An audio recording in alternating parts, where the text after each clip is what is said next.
السلام علیکم ورحمۃ اللہ وبرکاتہ۔ میں اپنے تمام دوست احباب کو اپنے چینل MMS میڈیا ہاؤس پر خوش آمدید کہتا ہوں۔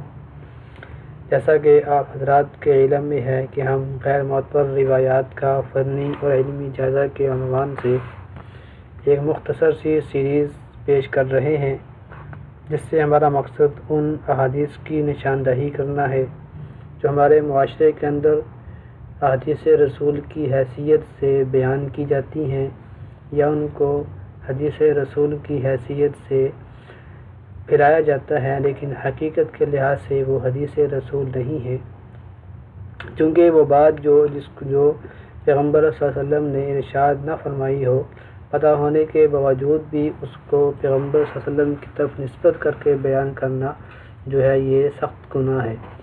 تو تاکہ ہمارے عوام کو ان باتوں کا علم ہو جائے کہ یہ وہ احادیث ہیں جن کی نسبت جناب رسول اللہ صلی اللہ علیہ وسلم سے ثابت نہیں ہے، تو اس لیے ہم نے اس سیریز کا آغاز کیا ہے۔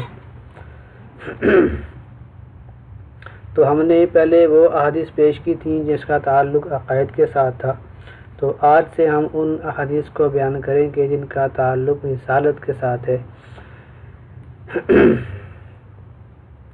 تو ویڈیو شروع کرنے سے پہلے میری تمام دوست احباب سے گزارش ہے کہ اگر آپ ہمارے اس چینل پر نئے ہیں تو ویڈیو کو ہمارے بیل آئیکن پر سبسکرائب کر لیں، اور اگر آپ ویڈیو کو پسند آئے تو اس کو لائک کریں۔ کوئی سوال ہو تو کمنٹس میں ضرور پوچھیں، انشاءاللہ آپ کے اس سوال کا جواب آپ کو ضرور دیا جائے گا۔ آج کی جو پہلی روایت ہے اس کا مفہوم ہے کہ نور محمد صلی اللہ علیہ وسلم کی چمک سے سوئی کا ملنا۔ مختلف یہ مفہوم کے ساتھ یہ روایت ہمارے معاشرے میں بیان کی جاتی ہے کہ ام المؤمنین عائشہ صدیقہ رضی اللہ تعالی عنہا فرماتی ہیں کہ میں نے حفصہ بنت رواحہ رضی اللہ تعالی عنہا سے ایک سوئی عاریہ تن لی جس سے میں رسول اللہ صلی اللہ علیہ وسلم کا کپڑا سی رہی تھی۔ مجھ سے وہ سوئی نیچے گر پڑی، میں نے اسے تلاش کیا مگر وہ مجھے نہیں ملی۔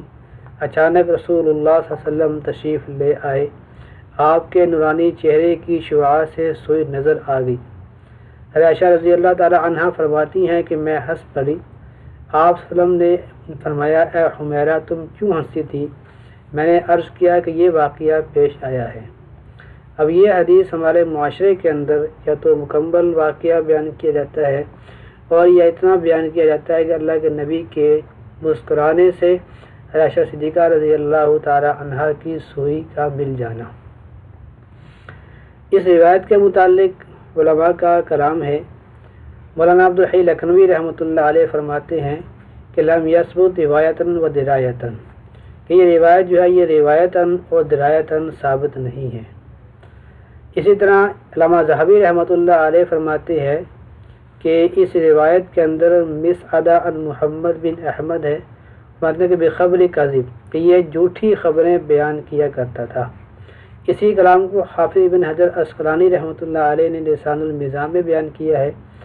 حافظ ابن عراق قطانی رحمۃ اللہ علیہ تنزیہ الشریعہ میں نقل کرتے ہیں۔